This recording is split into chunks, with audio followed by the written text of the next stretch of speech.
السلام علیکم ورحمۃ اللہ وبرکاتہ۔ اللہم صلی علی سیدنا مولانا محمد وعلی آلہ وصحبہ وبارک وصلی وسلم علیہ۔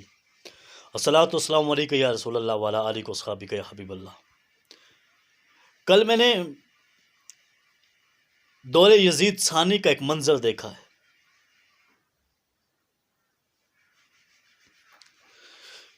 جب کربلا کا واقعہ ہوا تو شہادت امام کے بعد اونٹ کی ننگی پیٹھ پر بیٹھ کے کوفہ سے شام کا ایک سفر جناب زینب نے طے کیا۔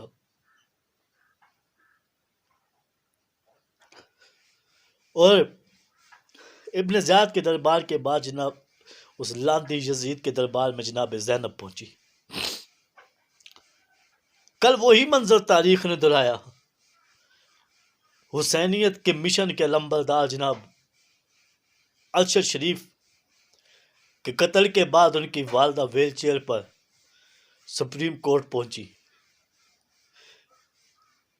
وہاں پہ جا کے انہوں نے جس طرح یزید کے دربار میں جناب زینب پہنچی تو یزید نے کہا کہ میں اس قتل میں ملوث نہیں، ابن زیاد نے اپنے آپ سے فیصلہ کیا۔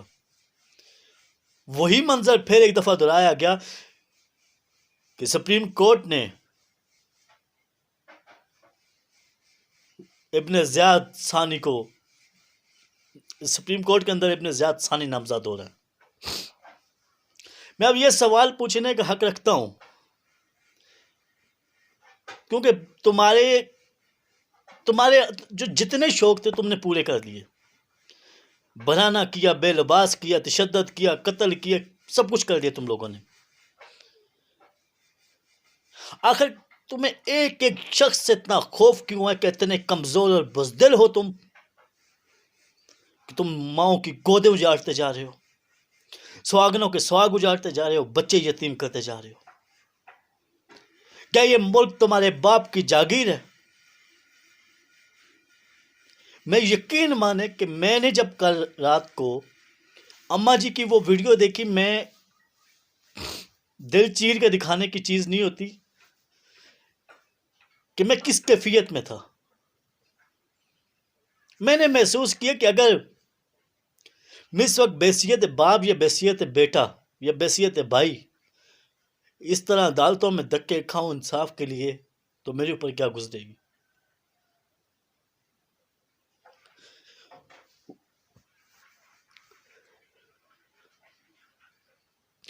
وہ ماں جس کے جنازے کا آخری سہارا تم لوگوں نے چھین لیا،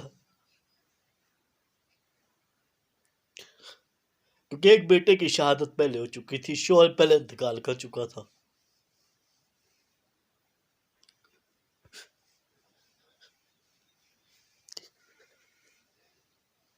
وہ ماں کل انصاف کے لیے دھکے کھاتی ہوئی مجھے نظر آئی۔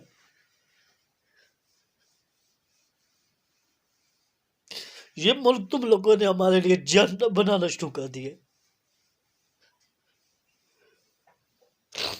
ہم لوگوں نے تمہیں اپنے سروں میں بٹھایا، عزت دی، مان دیا۔ تم نے ہماری بیٹیوں اور بہنوں کا تماشا بنا کے رکھ دیے۔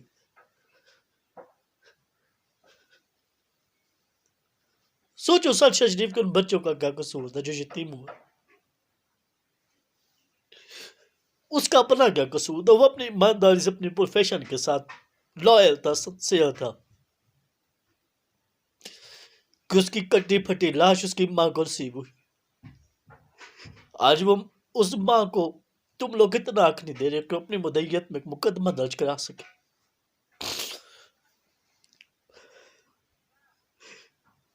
کیونکہ شریعت کا بھی یہی قانون ہے کہ مقدمے کا مدعی خون کا رشتہ ہوتا ہے، والی ہوتا ہے، کوئی اپنا ہوتا ہے۔ پاکستان کا قانون بھی یہی کہتا ہے۔ لیکن یقین مانو کہ میں آج دعوے کے ساتھ کہہ سکتا ہوں کہ اس ملک کی تباہی کو اب کوئی نہیں روک سکتا۔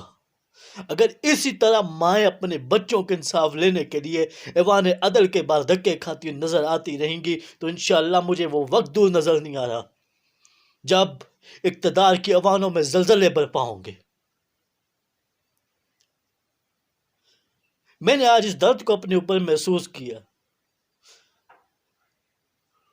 تم نے بلوچوں کی بیویوں کے سہاگ اجاڑے، ان کی گودیں اجاڑی، تم نے پختونوں پر یہی ظلم کیا. تمہیں کیا، کب تک اس قتل عام کو جاری رکھو گے؟ کب تک اس گنڈا گردی کو جاری رکھو گے؟ ہم نے تو تمہیں اپنا محافظ مانا تھا، تم وردی کے اندر چھپے ہوئے بیڑیا ثابت ہوتے جا رہے. تم نہیں تھے تو یہ ملک بنا تھا، تم تھے تو قطر میں 2 لخت ہوا تھا. اب معافی کی کوئی گنجائش نہیں ہے. میں جتنا کچھ سوشل میڈیا پہ دیکھ رہا ہوں سب کو لٹکا دو یا میرے سمیت. یہی کچھ کر سکتے ہو، تمہاری اوقات اتنی ہے، یہی حیثیت ہے، یہی سوچ ہے تمہاری. میرے پاس وقت الفاظ نہیں ہے کیونکہ میں شاید اپنے جذبات پہ کنٹرول نہیں کر پا رہا. میں وہ ویڈیو جتنی دفعہ میری آنکھوں کے سامنے آ رہی ہے، میں اپنے اوپر اس چیز کو اتنے میرے اوپر حاوی ہو چکی کہ میں اپنے اوپر جذبات پر قابو نہیں کر پا رہا. لیکن میری دعا یہی ہے کہ اللہ کرے تمہارے گھروں میں سے بھی ایسے جنازے اٹھیں، تمہارے بچوں کی لاشیں تم اسی حال میں ملیں. میں اس دن تماشا دیکھوں گا اور میں کہوں گا اس قوم کو جس دن ان کے بچوں کی لاشیں ایسے ہیں اس دن جشن کا انتظام کرنا سارے ملک میں، مٹھائیاں بانٹنا، کہ انہیں اس دکھ کا احساس ہوگا کہ ماؤں کی گودیں اجاڑنے کی تکلیف کیا ہوتی ہے. اللہ حافظ.